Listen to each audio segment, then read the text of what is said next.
foundation, we started building the Blink Now Foundation, which gives every single child a chance to really thrive and grow through education, through nutrition, through love and support.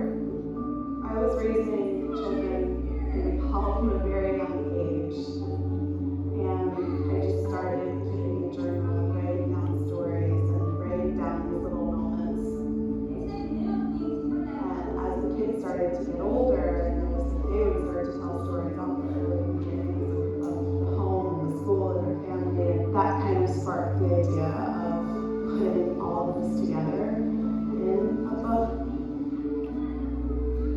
What I want readers to take away from the story is the power and the beauty of children, and that our world will become a better, more peaceful, thriving world when every child has a chance at a happy childhood, at their most basic human needs and rights.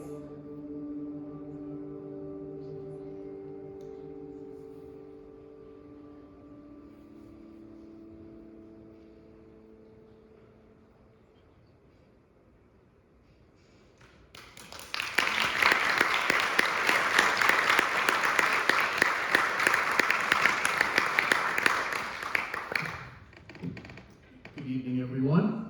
Thank you for being here. My name is Michael Sousa. I'm the superintendent of the school district.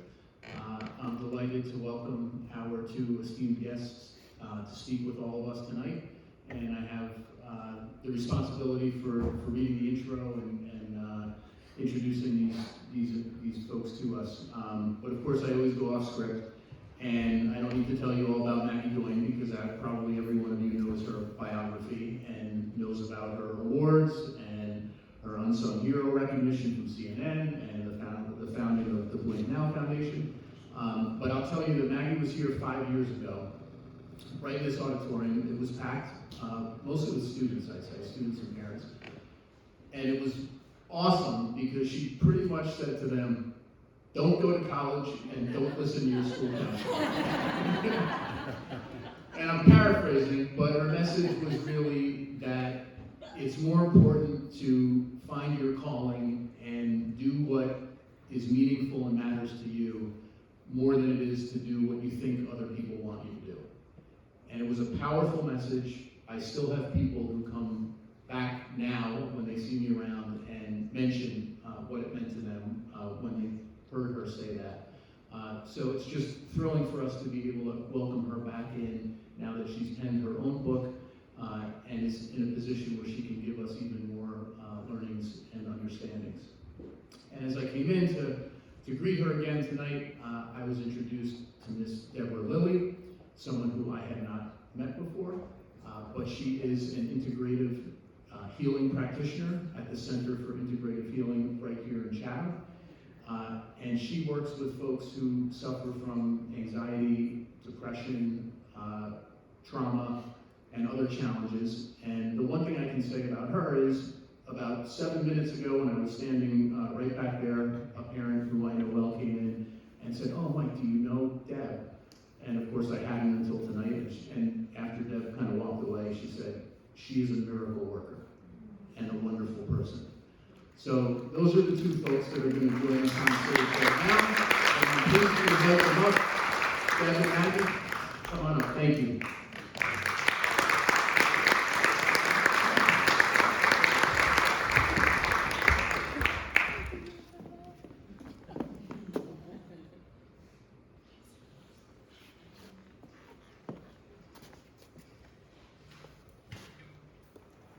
So I had to make and convince Deb to do this with me tonight. Thank you for doing this and being here. I know it's a first. Not many people I would do this for. Deb has been a guide and a teacher and a mentor for me and for many, many years now. And when this came up as an opportunity, thank you, Chatham High, for hosting and making this happen. But you were the first person who came to mind because you've been an anchor for me in this town and just such a part of my own healing journey. And Thank you for being here. It feels very full circle after many, many hours of talking and, being held by you that we're up here on stage. I can't imagine a more meaningful moment. Thank you for being here. Thank you. I am so proud of you. Words cannot express, how blown away I am by your story and the way you tell it, and your openness and your vulnerability, and just your truthfulness on a subject that's really, really hard. And the way you tell your story, we all feel like we're there, like we're inside of your heart. And I think people who are reading it are inspired, and they're going to look at grief and healing in a whole new way. So, being that it's a conversation, I guess I should start asking you some questions. Let's do this. It's book launch week. It's happening. It's real.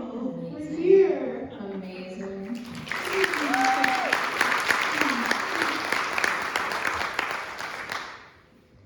So tell me how this book came about.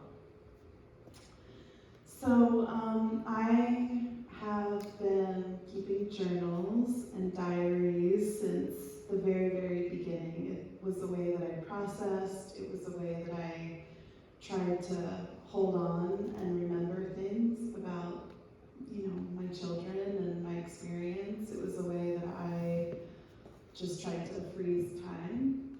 And year after year after year after keeping journals and diaries, the opportunity kind of just presented itself. And, everybody would say, oh, it should be a book, you should write something. And then COVID happened, and as you know, I kind of got transported to an island where my mother and father-in-law and my husband were. And I was like, I can't do this during COVID time.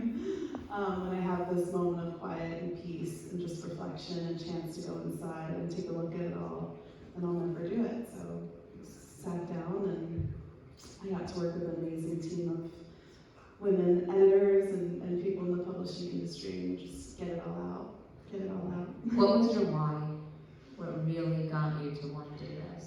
So I wanted to have something to hand over to my children. I wanted them to have a piece of our history, of our family, of the founding story of it all of the things that I wanted to tell them but maybe never had. And for myself, it was about healing. I think I felt really stuck in certain places of my own journey. There were things that had been unsaid. Oftentimes our story was covered in these blips of the New York Times or CNN or, Glamour magazine with a makeover. And year after year, I was just like, no, there's more to this, and I wanted a chance to go deeper. I want to talk about the deeper issues here, and I almost felt a sense of responsibility to do that and do it well. Too big of a responsibility, actually. It was really intimidating to Imagine, have any of your children read the book yet? Yeah, so actually the first people to hold the book in their hands were my son and my daughter, Nisha, who was the first child to come into the home, and Krishna. And they were visiting on spring break. They were staying with me and Ruby and Jeremy and Everest. And we were all in this little bungalow of a house. And the books arrived, and I got to hand it to both of them. That's beautiful. Yeah, it was meaningful. It was really meaningful. Krishna read it all in one sitting, and Nisha got to page 4 and started hysterically crying and was like, I have to do this alone, I can't. So it was also interesting to watch both of them process in a very different way. Just the recall, the total recall, and to make us feel like they were there with you. Mm-hmm. I had no idea that all that was in you. Thank you. It was an intense read for sure, because you kind of are with me holding my hand and there and very present, and like kind of writing it as my 35-year-old self. I'm 35 now, getting old. It was an an opportunity to kind of go back and hold my 18-year-old self's hand. And I was kind of like talking to her and getting in her shoes and being like, oh my God, you have no idea what's ahead. But what was surprising for you? Because I feel like you've known me for a really long time and in a different way, but. Yes, well, I always knew you when you came back home. So I didn't know the horrific stories that were going on in Nepal. I didn't know about the death and all of the ways that Nepal was literally spitting you out with their culture. And you just kept getting back up again. And the more you went down, the more you loved. And it was almost as if you were falling upward, that nothing was going to keep you away from loving these children. So that was, I really didn't know that. And I think the other thing that was really surprising to me was just the way you were so delicate in your awareness that the Nepali people had their own culture, their own way of doing things. And you didn't try to get in the middle of that. You didn't try to be the white savior who came in, did it to your values. You didn't want to say, look how great I am. You just came in and said, I have an opportunity to show these children love, and these children will grow in love. And you just kept going, and you showed them every day that you were showing up for them. And I just had no idea. Your resilience is amazing to me. So. Thank you. You're part of that resilience for me. So you've taught me a lot on how to build those skills, because a lot of it's you have to learn. There were times where I didn't want to get back up. I was like, I'm done, I'm out, you know? So thank you. Loss is hard, but then it makes you stronger. And then you love even harder. Yes. You ready for a little bit of a reading? Yes, absolutely. Well, one of the readings that I was going to do, it's right over here. Whoops.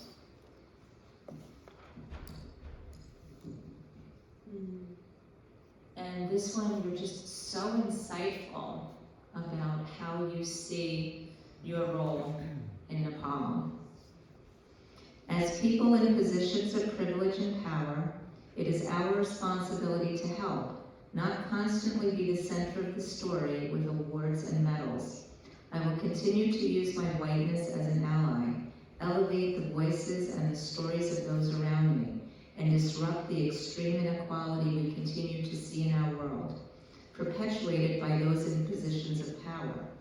I see it as my responsibility to pass the baton onto the next generation of world travelers, gap year students, and people who want to bring about change to do this work ethically and in deep community partnership and collaboration. That, in fact, is the only reason why our work has been successful and sustained itself through the years. We know more than we ever have before. There are right ways to travel and there are wrong ways to travel. There is a way to do this work ethically and conscientiously and in partnership, and there are ways that create real and true harm.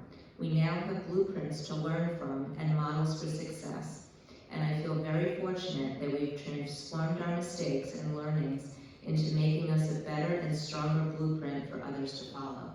I love that. Wow. What would you like to say about that? Well, gosh, that little insert actually got put in rather late. Yes. I'm stunned that was one of the passages that you picked out. But yeah, I think I've been definitely within this community put up on the pedestal as being like, oh my gosh, I can't believe that you did that, or oh, just so many good things. And when you look back at our work and you reflect on why we're still here after all these years, why we've become a teacher and a model in this space, it's because of the people themselves in the community making those decisions, making those calls.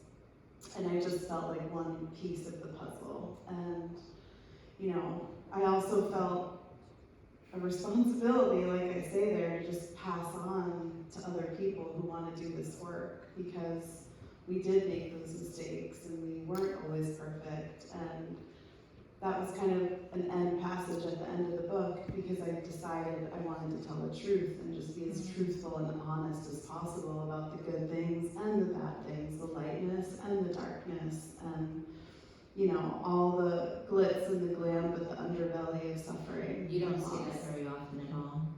This is very, I think, new in a book to see the dark and the light. I tried. You did a great job. Just to move into a different direction, so much of the book is about grief, loss, and love.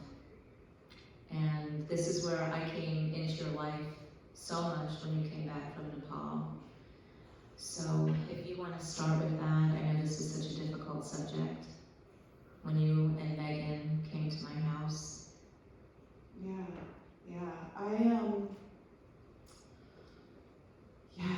It's a huge journey on grief and loss and love, but also life is a journey. Like you think about the things that define life. It's grief and loss and love and joy, and life is just this roller coaster of good and bad. And that chapter of the book, and the whole book, there's journeys of grief and the questions of life and the hows of it all. But that particular time in my life of meeting you after I lost Robbie was the hardest chapter, I think, in the book to write. There were 2 hard chapters to write.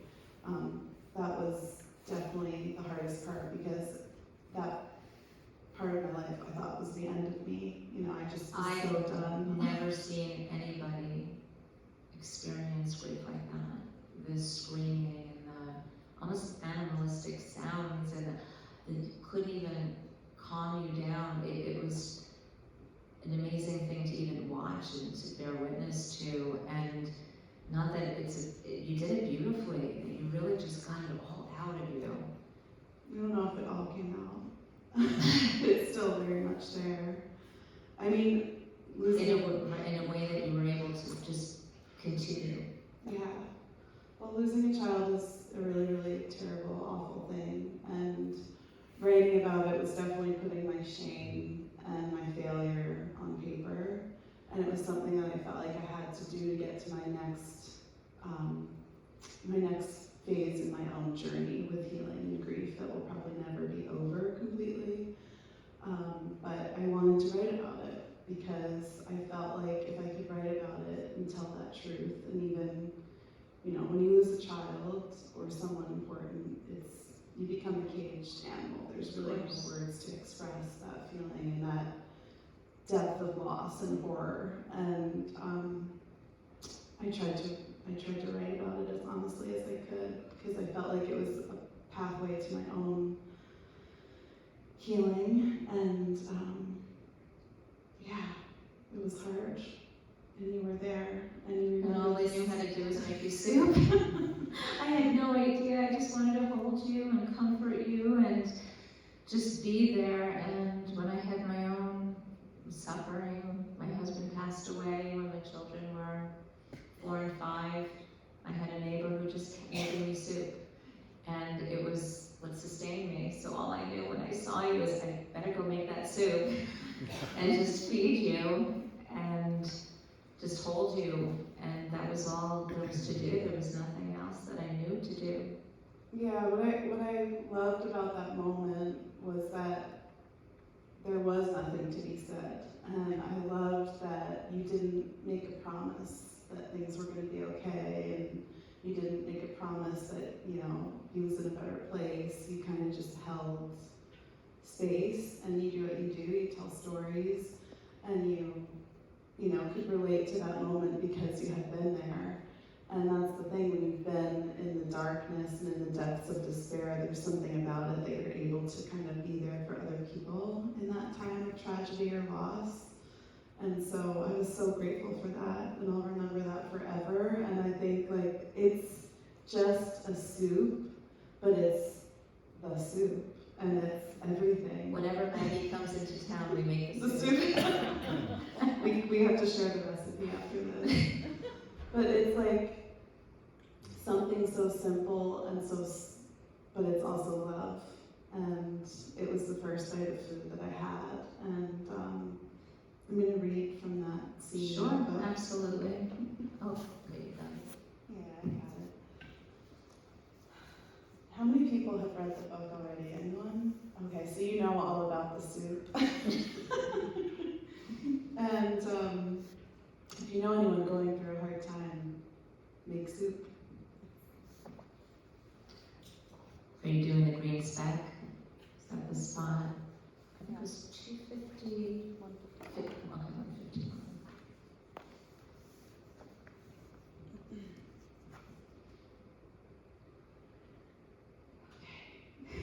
It's the first time I've read this, so bear with me.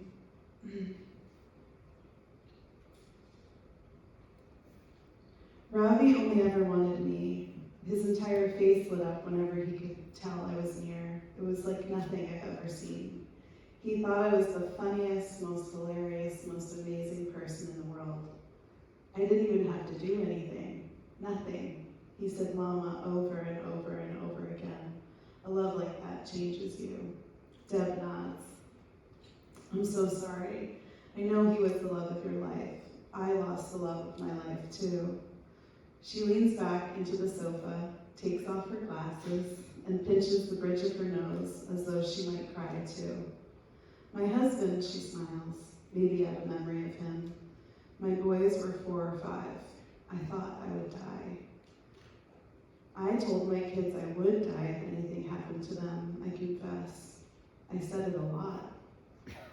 There's a long moment when we sit together and don't say anything. Somewhere in the silence, she becomes more of a friend than a stranger. How will I ever be okay again, I ask. How can I live? I cry and shake. For a moment, I see myself through her eyes, the matted hair, the enormous old sweatshirt draped over my skinny coat rack of a body, the range of pimples on my chin. I killed my plants last month, Deb sighs. God, I love those things. My eyes glance at her again. Nobody has ever looked more like a person who adores her plants. I left the door open on the back porch when I was away for a long weekend. There was a snowstorm. The porch iced over, and by the time I got back from the trip, my plants were all brown and dead. Dead, gone. They were completely gone. It didn't look like there was a cell of life left in them. My neighbor told me to throw them away, but of course I couldn't. I just kept watering them and feeding them like I always had. I have no idea where she's going, but I follow because she just spoon-fed me and let me wipe my nose in her hair. One day I saw a tiny green speck on the peace lily and a little bud, she says, and I thought, it's coming back again, a piece of life. A little green speck. You have to find the little green specks inside of you. Find the speck, nurture it until it grows, until you feel alive again. The pain and the trauma and the grief will never go away, but you will find your way to life again. You will feel joy. You'll laugh again. You won't get through this, but you will continue on. With the water back in my body and the sips of broth, I can sit up again. Megan appears in the doorway. We say goodbye, and I promise Deb I'll keep searching for the speck. Yeah, that's the chapter. And I mean, I kept looking for specks everywhere and kind of went through the one brave thing of like just trying to do something brave. And I don't know, maybe you talk about, I remember you saying like, just going to Trader Joe's was so hard, and how was it for you? And can you talk about your experience a little bit? And how you've been able to help other people through this stuff? Well, I think I pretty much do what I do because what I learned from the experience I went through. My little green speck were my children. You know, it was a tragedy what happened to them and to myself, but if I didn't get myself back together, that would be a double tragedy for them. So I was going to do anything to get myself back together. I had crippling anxiety. I was shaking all the time. I didn't want to leave the house. I wouldn't go food shopping. Thankfully, I had a dear walk with me and do things with me, who's also a healer at my Center for Integrative Healing.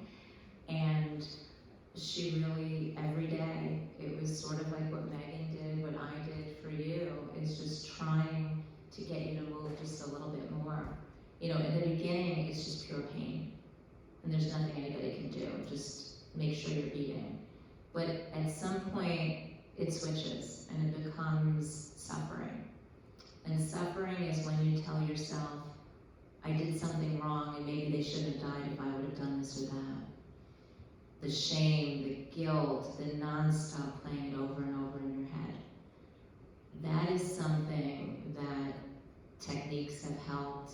The different things that I've learned about what is my story, what do I believe about it, can I shift it a little bit differently to look at it from a different perspective? Because once you change the way you look at it, was it really my fault? Could I have done anything? Usually no. And as long as you keep telling yourself that story, you suffer. And suffer can be minimized. The pain is just going to take its time. So I read hundreds, if not thousands of books. I've gotten certified in everything about anxiety, hypnosis, body work, all of it, and I love it, and that's what I teach every day because it's what got me through. So a lot of healers sometimes have gone through something really tough, and in their way of kind of helping and healing themselves, they realize I have all of this to give to somebody else. And that's not every healer's story, but that was my story. Grateful for you. And I know I'm just one of thousands, so thank you for being there. Okay. Okay. Do you want to keep talking about grief? Probably. I don't know, I'm a little freaked out. Where are we from here? Well, so Deb basically says, go look for the little green specks, do one brave thing, one thing at a time, and eventually I get out of bed and I got on an airplane. I think Ruth Decker picked me up out of bed, packed my suitcase, got me to the airplane, and I had to do a CNN Heroes training. And my one brave thing that day was to get on the plane, and that was the night that I met my husband. So right after talking about the ups and downs of grief and the journey of the horror to then being back in love and back in joy, you know, by being able to continue on, I met another love of my life. And I think that goes to, you really never know what's around the corner for you.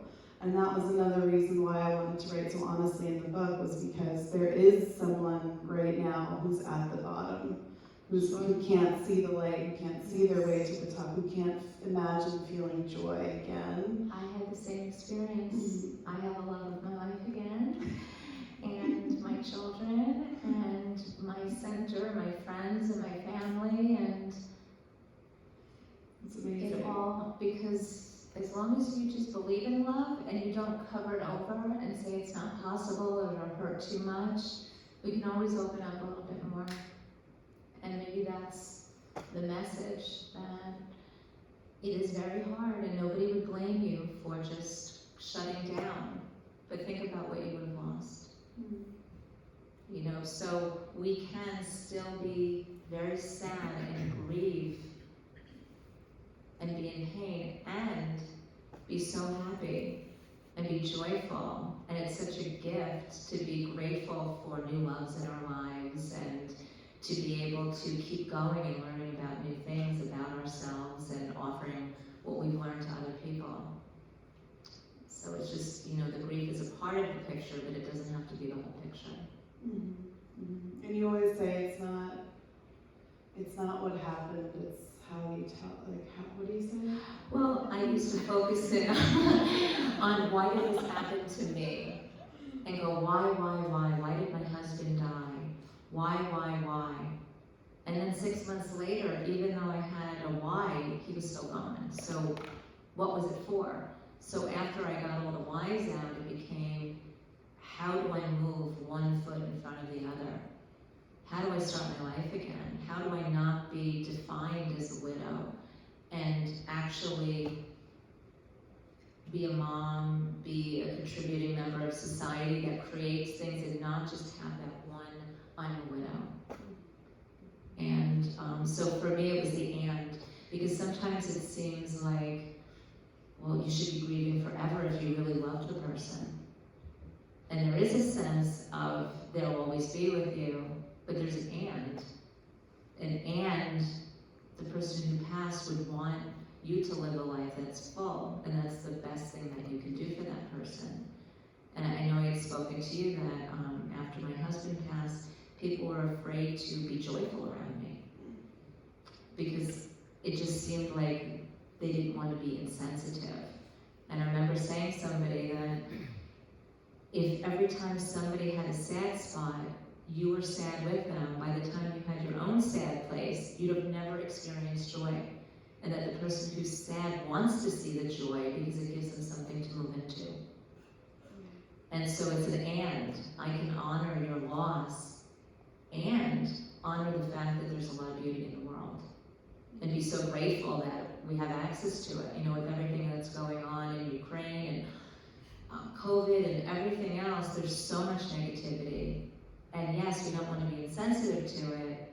And we can still have our own beauty and joy and just be so grateful and thankful for it. And it doesn't have to be one or the other. Yeah, I think holding two things at the same time and wanting two things to be true. And I never wanted to lose like that silliness in me, and the girl that loved to dance, and the one that was always singing and cracking jokes. And I was so scared. I think the biggest fear that I had, besides losing him, was that I was going to die too. And not even just like physically Like to lose yourself. Yeah. And that my kids would lose that person, that other piece of joy. And I just remember needing in that time of loss to be promised over and over again that I would feel it again. You know, that I would feel joy, that I would feel hope, that I'd find my way back. And there are moments now where, yeah, the pain's still there, but I'm also, I can dance and I can laugh and I can be silly. And your children get that. They have you. Yeah. And could you imagine if you didn't kind of hold that space over how many children do you have now? Oh gosh, 58, I want to say, 2 biological kids. I have, at Coppola Valley School, we have 166 kids in college and post-transition and getting jobs. Which, by the way, is very, very stressful. How many teenagers? At this point, I have to stop counting. There's just so many, it's just constant.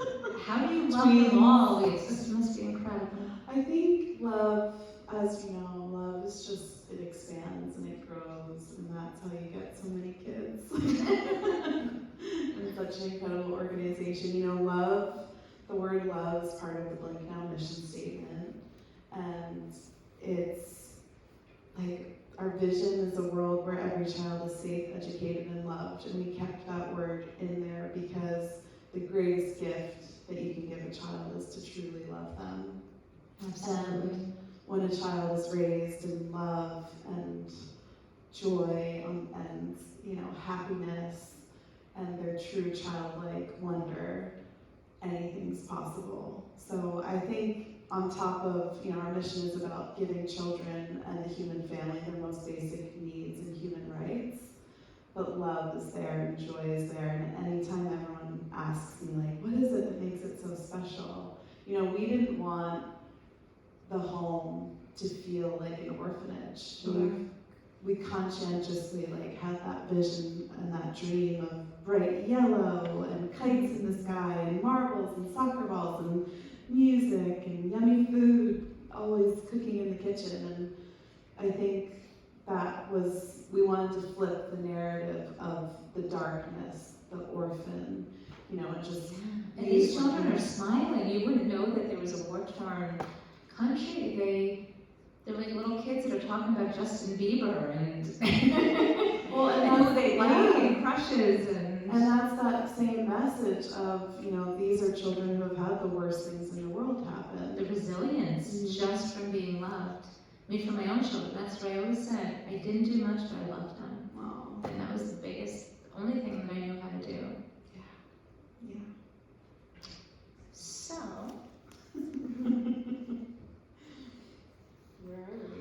I want you to read the grief and gratitude passage that kind of sums up what we've just been speaking about. 257? It's 181. Oh, 181? Okay.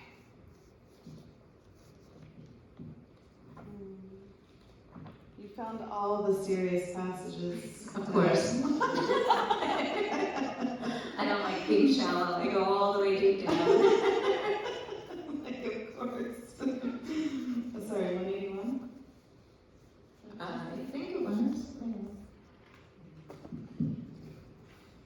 Okay. Oh, I know what sentence you're talking about.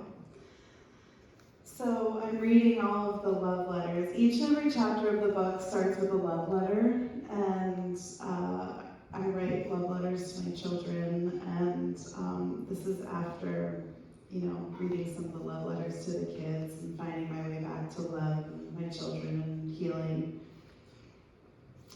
Slowly, though gratitude never dwarfs grief, the two begin to stand together. And then you can read the rest of the paragraph. So slowly, though gratitude never dwarfs grief, the two begin to stand together. I can go to the river again. I can walk down the stairs without seeing Ravi there in the auntie's arms. I can sing the songs he used to sing at Satsang. I am able to save my deep sobs to the nighttime, long after the kids are asleep. We sit in family circles and talk about our loss, and I tell the kids it's okay to say his name. I promise them over and over again it was not their fault that he died. Dreams begin to come to me again in the bed that we shared. So, full circle. That's beautiful. Absolutely beautiful. You want to talk about gratitude? What would you like me to talk Gratitude. about? Well, that gratitude and grief exist together, and how gratitude, I think, you've really helped me to see gratitude and use it as a healing tool and a tool to give back. Well, whatever we focus on gets bigger, no matter what it is. And that's why when we pray for somebody, we always pray for imagining them being in perfect health. Because the more we think that, the more, if people are doing it together and we pray, we're hoping to achieve some type of change. And so if we're always focused on a horrible loss, we feel more of that loss. And then inside of us, we're just so sad. Whereas if we're grateful and we're imagining something loving, it could be anything, the smile of a child, the song of a bird, all of a sudden our hearts open. And when our heart opens, we have thoughts that feel better, and then we have emotions that feel better, and then we're just in a more comfortable place. Whereas when we're in grief, we become in like survival mode. And then all of a sudden, everything is scary and negative. And then we start looping all of these things and we get anxious and panicky and seeing the worst possible scenario.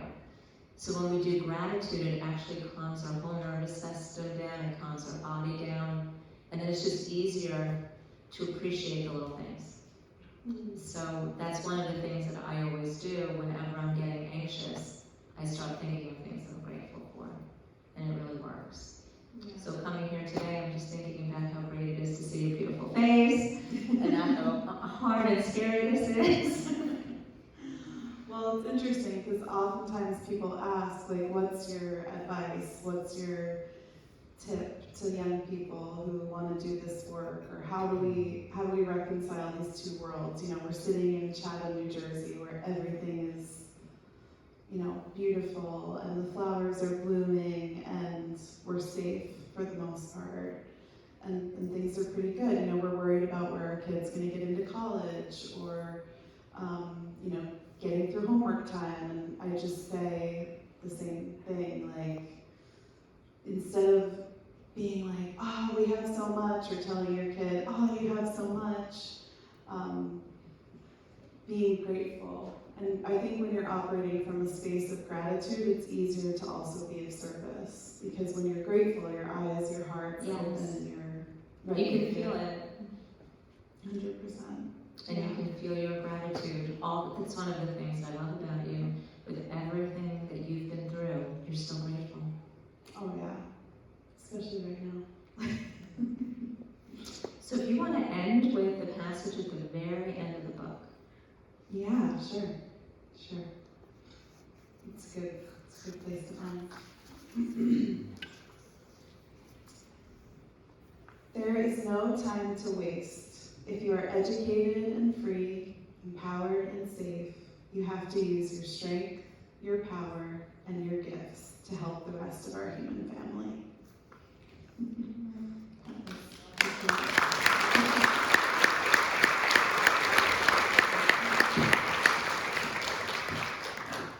Do y'all have questions about the book? I know some of you have read it, some of you haven't, but we wanted to open up tonight to just be a dialogue and a conversation. And yeah, the book wasn't all serious. There was a lot of moments of I'm sorry, that was me. I think I could miss somebody else the next time. Well, it's funny what you said about the struggle of navigating the culture and the differences, and there were a lot of light and funny and Why tender. don't you speak about some of those so people don't leave depressed? I hope no one leaves depressed.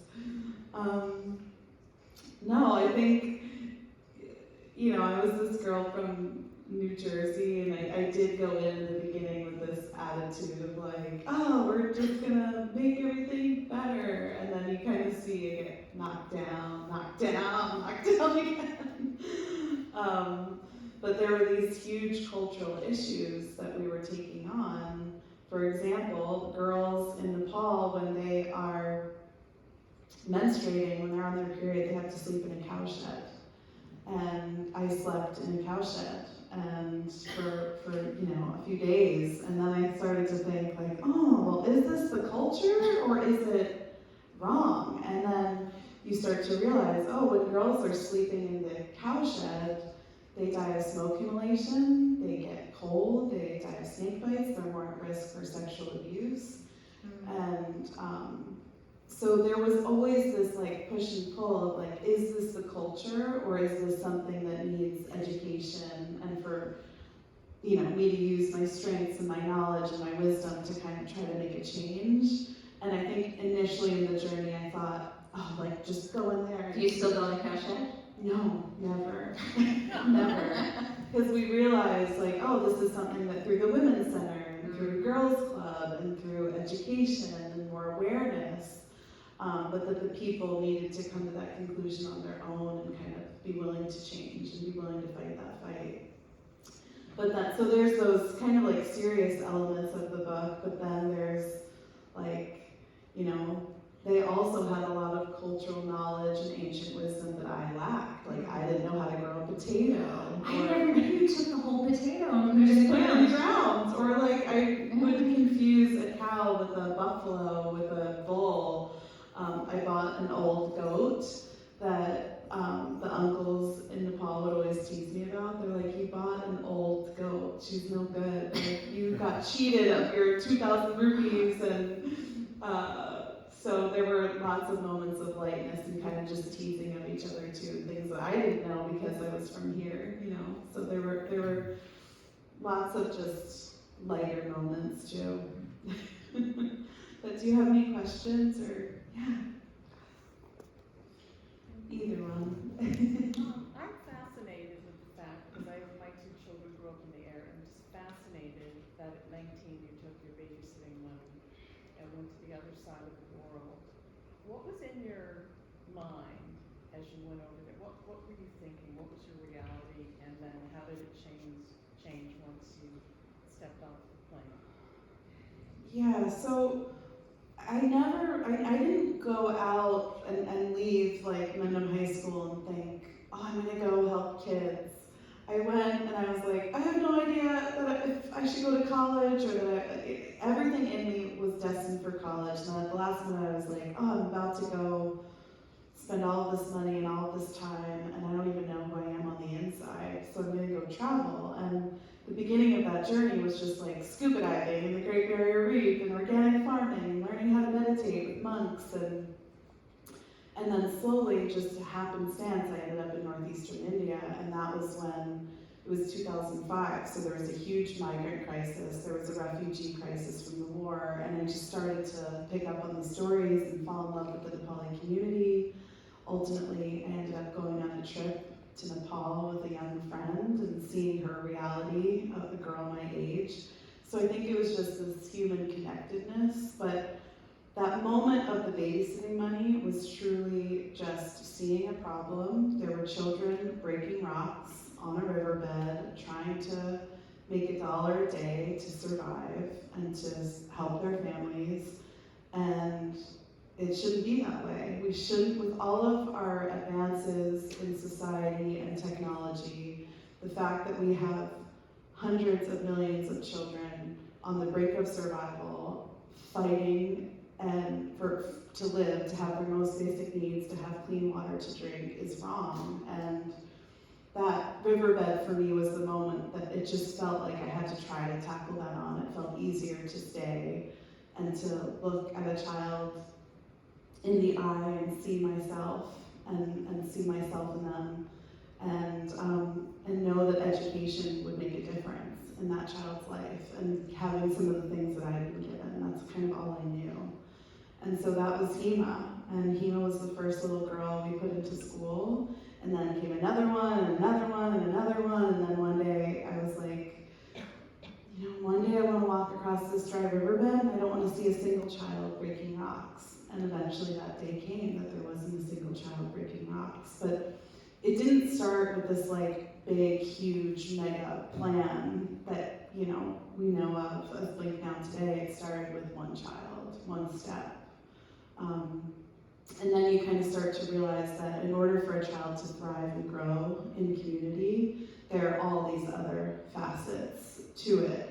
And that became, you know, the model and building the blueprint and the slow organic change and the steps that we took in all of the programs we built. So there's a safe home for adolescent girls. There's the children's home, because kids can't go to school if they don't have a family and a safe home and a foundation and a loving situation and a roof over their head.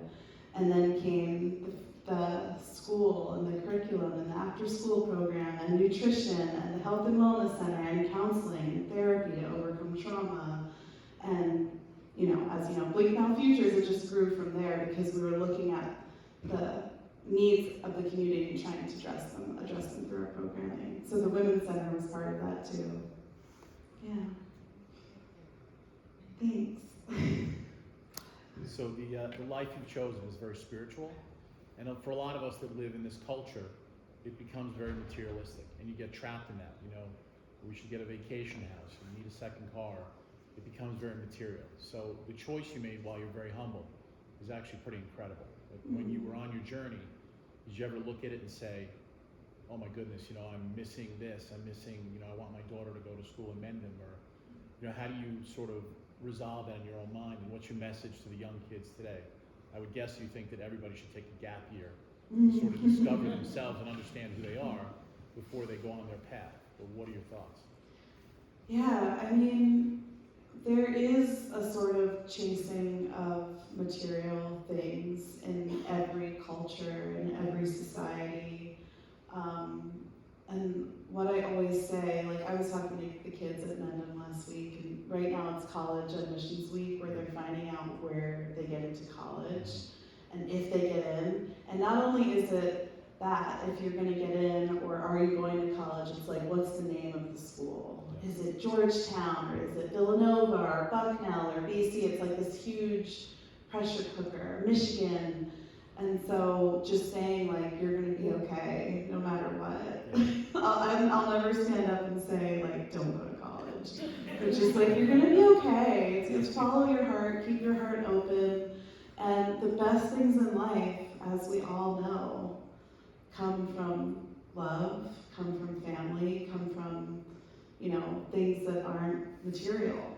So just, I think all the distraction that gets thrown at us to chase, it's really important to come to center. And I've built a life that is so full and so rich in joy and giving back, and generosity is like, you get so much more in return, as you know. It's just been amazing. So were there moments that I felt left out, or like, I had those little moments when all my friends were at college and packing up their dorms, I would like question it, or when all my friends were just getting married at the right age and I wasn't, and you know, I was in Nepal with my kids. I had those moments, but I also had a life that was so rich and so full in so many other ways. And I feel really lucky that I found that thing that made me so passionate and dedicated and wanting that really young. What do you think?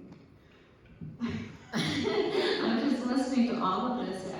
This has been an incredible journey for you, and I think when people are passionate, they speak like this and they can move mountains. Anything else? Yeah. Have you thought about writing a children's version? Yeah, yes. Actually, so this book is surprisingly, it fits for a young adult audience. But I did my first opening night that the book launched, I did a Q&A with Elizabeth Gilbert, who wrote the book Eat, Pray, Love, and she said, she's like, oh my gosh, I just got hit with the vision, little green specks everywhere, the children's book. So Deb and I have to get working on that. Little green specks, and how to look for the joy in those little things and the magic and the beauty everywhere. So yeah, I'll start cracking on it. And this, I would highly recommend this book for any teen, young adult. There's a lot of sprinklings in there of little hidden messages and moments of humor. I think especially for young people who grow up in this audience, in this, you know, this sort of demographic. Yeah.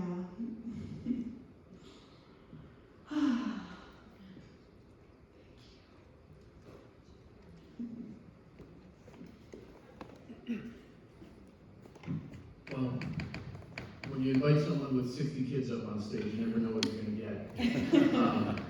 But you didn't disappoint, and especially given the week that we've had here in Chatham, I think that both of you have conveyed messages that are resonant with a lot of folks. So thank you both for being here and for sharing your insights with us.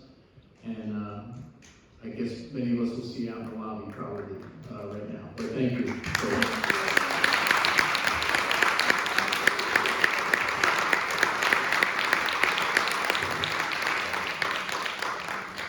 And I think for those who want to stick around, there's a video or two that we'll play about Coppola and whatever else is in the video. Thank you.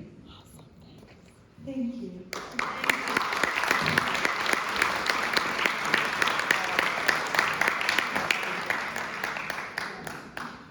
Nice job. Thank you. Maybe those sign books out there. I love the way you always say I'm not good at this.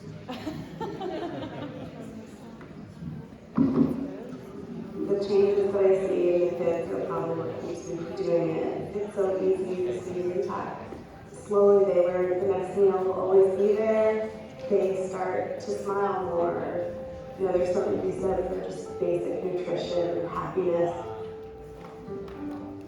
My name is Maggie Doyne,